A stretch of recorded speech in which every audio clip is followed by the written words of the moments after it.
Good morning, dear students. We are moving ahead with the reading of the chapter Landscape of the Soul by Nathalie Trowbridge. And yesterday we discussed three short stories about painting and their lifelong process, like you can see realism in this painting. And one of those was of a painter, Wu Daoji. Now, next one. Here in this paragraph, we are going to have a difference between classical Chinese and European painting. Okay, so let's see. A classical Chinese landscape is not meant to reproduce an actual view, not an actual view, not a real view, as would a Western figurative painting. Okay, means to say, classical Chinese painting does not provide us an actual view, but Western does. Whereas the European painter wants you to borrow his eyes and look at a particular landscape exactly he saw it from a specific angle. None. Now the next thing is European painter wants you to borrow your eyes means he wants you to be connected with whatever he thought about the painting at the initial stage. Okay, whatever a European painter observes initially, he also wants to make his viewer to see the same thing in his painting. Okay, from the same angle even. Now, the Chinese painter does not choose a single viewpoint. Means the European painting had one particular point, while Chinese painter does not have a single visual point. His landscape is not a real one. It is not an actual. So Chinese is not a real one, and you can enter it from any point. It's your choice. You want to enter the painting from any particular point, then travel it, then go through it. The artist creates a path for your eyes to travel up and down. In Chinese painting, the painter gives you choice from wherever you want to enter the painting, you can and go through the painting up and down. Then come back.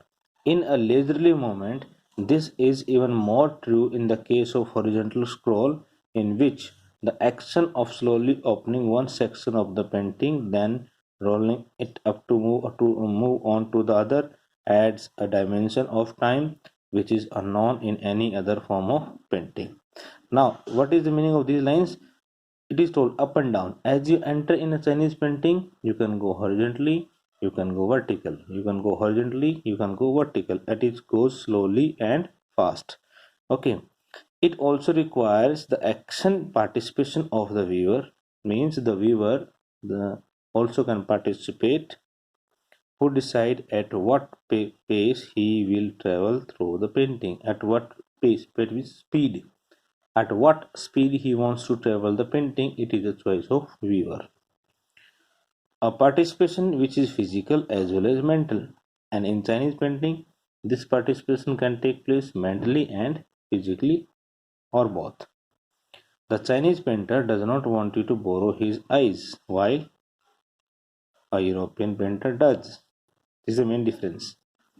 Chinese painter does not want you to borrow his eyes, but the European painter wants you to borrow his eyes, means viewer's eyes. He wants you to enter his mind. The Chinese art or Chinese painting wants you to enter the painting. The landscape is an inner one, a spiritual and a conceptual space based on ideas.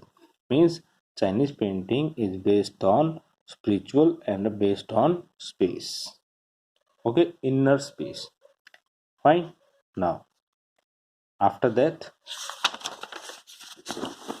the concept of Shen Shui, as we discussed earlier in the very first part.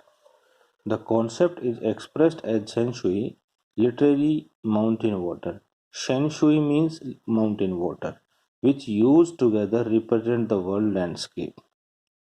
Okay, Shen Shui means mountain water, and what mountain water refers together, that is landscape.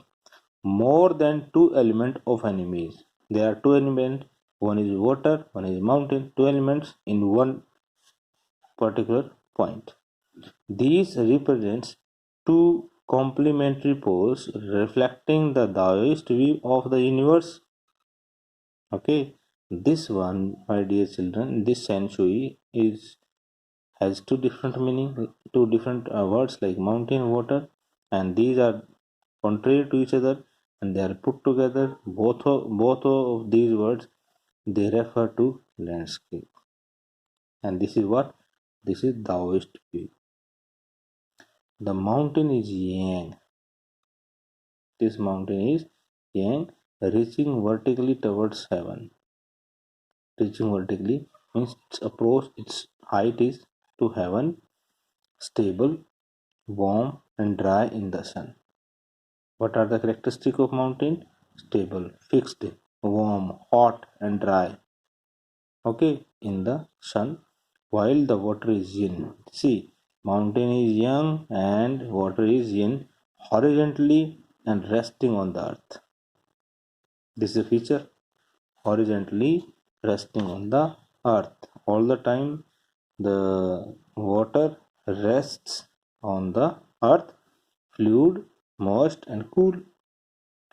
Dear children, you just observe, mountain is warm and dry, and water is fluid, moist, and cool.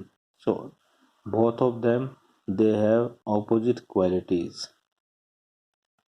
The interaction of yin, the receptive feminine aspect of universal energy. Yin is in feminine and it gives us universal energy, and its counterpart yang, active and masculine. Yin is feminine, okay, and yang is masculine. Is of course a fundamental notion of Taoism. What is often overlooked is an essential third element, the middle word where their interaction takes place. My dear children, we are discussing about two words. One is yin, second is yang. One is mountain, second is water. But in between, the third comes, where both of them they take place. This can be compared with the yogic practice of pranayama. Pranayama is a type of yoga. So if we want to put these two opposite qualities together or opposite things together, then it will take place through pranayama. Breathe in, retain and breathe out. This is a process of pranayama. The suspension of breath is the void where meditation occurs. The middle void is essential. Middle void means pranayama is essential. What is middle? Pranayama. What is left? Yang. What is right? Yang. What is left? Mountain. What is right? Oh, water. Nothing can happen without it.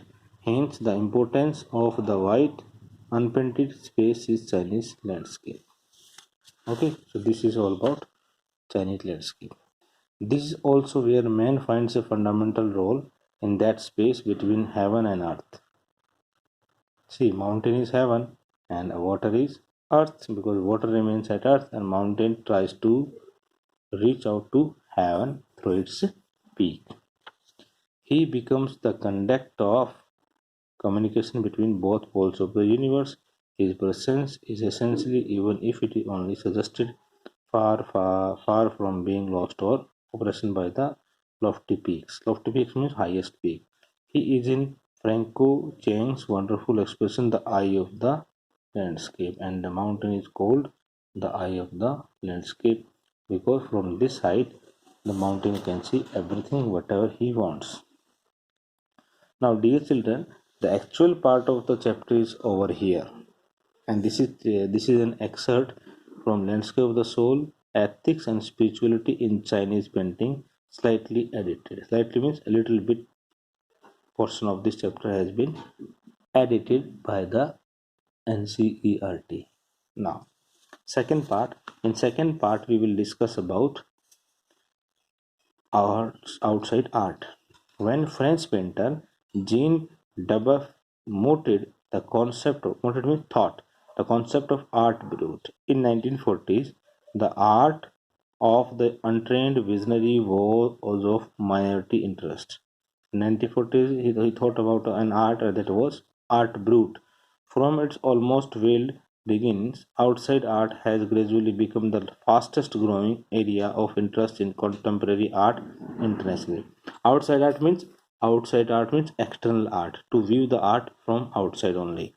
Then the genera is described as a part of those who have no right to be artists, means the person, those who are able to observe the art from outside, they did not have any right to be an artist.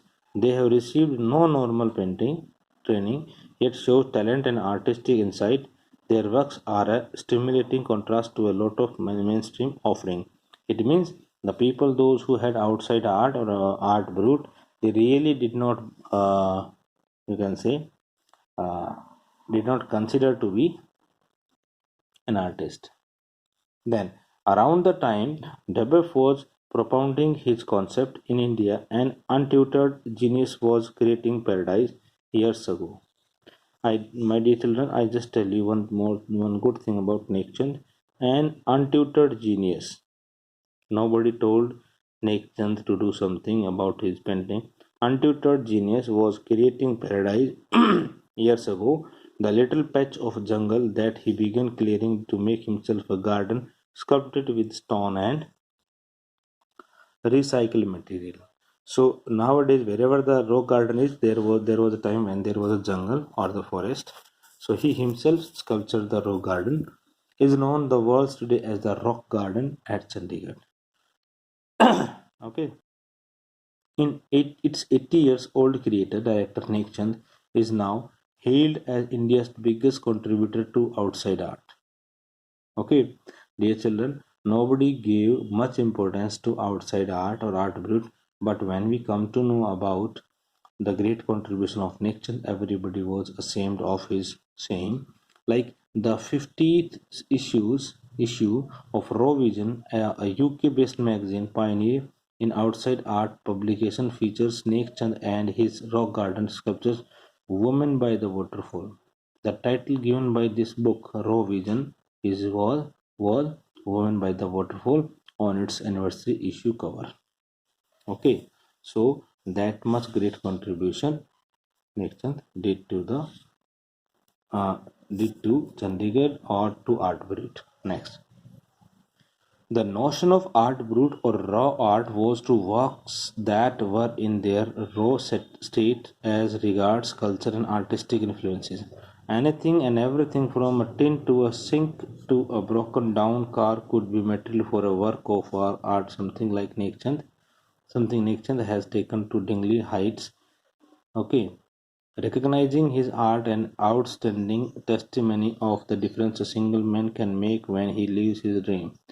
Dear children, in this rock garden, what we come to know that from a tin to a sink or to a broken car, every kind of scrap or the waste material has been used in this rock garden.